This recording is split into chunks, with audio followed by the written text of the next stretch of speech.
Hey guys, it's Amanda, so bear with me. I'm trying this week's video on my phone. For some reason, the webcam on my laptop isn't working.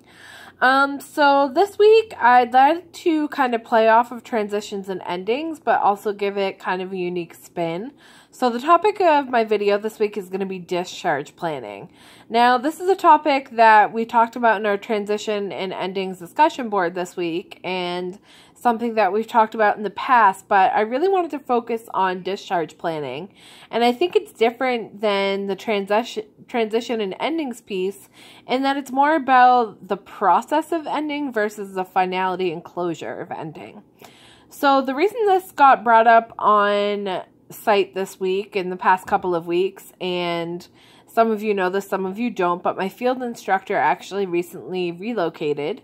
Her husband graduated trade school and had an opportunity downstate, so they decided to pick up and move, and my field instructor has always been from our local rural northern Maine area, so moving for her was really a shock, but even more so, it was kind of a shock for her clients, and she made sure that they had a month to process 30 days. So the first session was letting them know of the change. The next few sessions were what that transition would look like for them. And then there was that discharge planning piece at the end.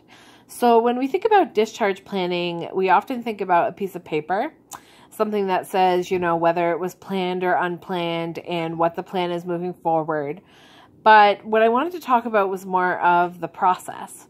So in the discussion on transitions and endings this week, I talked about how I think whether you work with children or adults, 30 days is short, but it is probably one of the most appropriate time frames, in my opinion, to start executing a discharge plan. With my field instructor, some of the clients that she was seeing for individual therapy had gone down to once every 2-week sessions or once every 3-week, kind of like check-in sessions.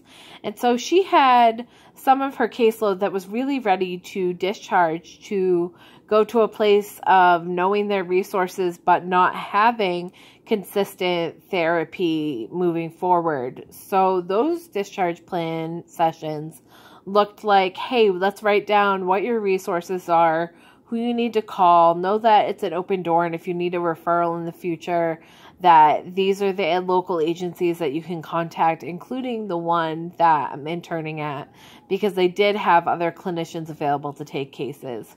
But I think an important piece of that discharge planning process is to know that there's open doors. One of the issues that my field instructor had talked about with clients was the ones who felt like an ending was like an unknown because provider turnaround where we are is quite high. And if they chose to discharge and then needed services again, would they really be able to get their needs met? And I feel like that was a legitimate concern. You know, would the resources be available for them to re-enter counseling? And through this agency and through some of the other local agencies, I really feel like the answer to that is yes. Part of the discharge planning is and should be, if you need to return to services, you can. So the secondary reason that I chose this week to talk about discharge planning is that I, in my paid position, just went through an experience with a discharge plan that was kind of expedited. I work with children and families, and I had a client decide that they no longer wanted the service.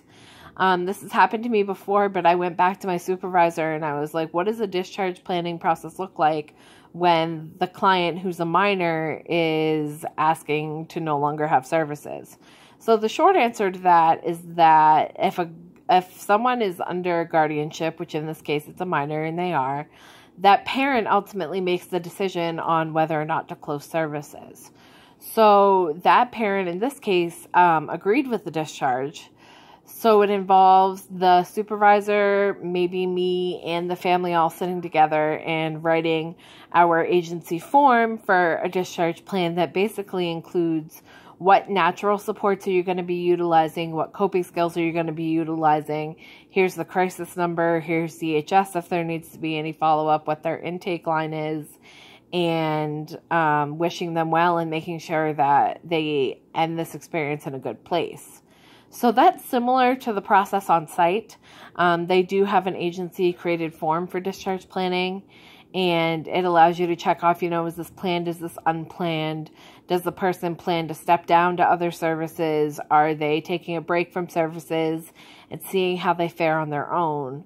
And so after I went through that experience in my paid employer, I went back to my field instructor and I said, hey, what do you think about this? And her take was that she has some clients currently that were in the agency, and then of course she just left this past week, that they've been talking about, hey, I'm doing really well in these areas and things have gotten better for me. And instead of taking away from that, like, she encouraged that and validated that and just let them know, hey, it's okay to be in a place where you want to discontinue services. It's okay that we're looking at a discharge plan, and it can be scary and there can be a lot of unknowns in that. But if you solidly feel like you have good footing and you have the right supports in place and you can do it on your own, I think we need to frame discharge planning in a more positive light. Sometimes I've heard cynical social workers be like, oh my God, this person's going to be in services forever. But at some point, a lot of services are temporary. And when those end, we should want the best for our clients. And we should, in my opinion, should be helping them to make sure that they have the resources to be successful when supports are no longer in place. So my question for you guys this week, and I know this video is a little long, is what have your experiences been with discharge planning that you were part of, on-site or in your paid employment? And what do those form questions look like when you're experiencing a discharge planning process? So that's what I have for you guys this week. See everybody in class.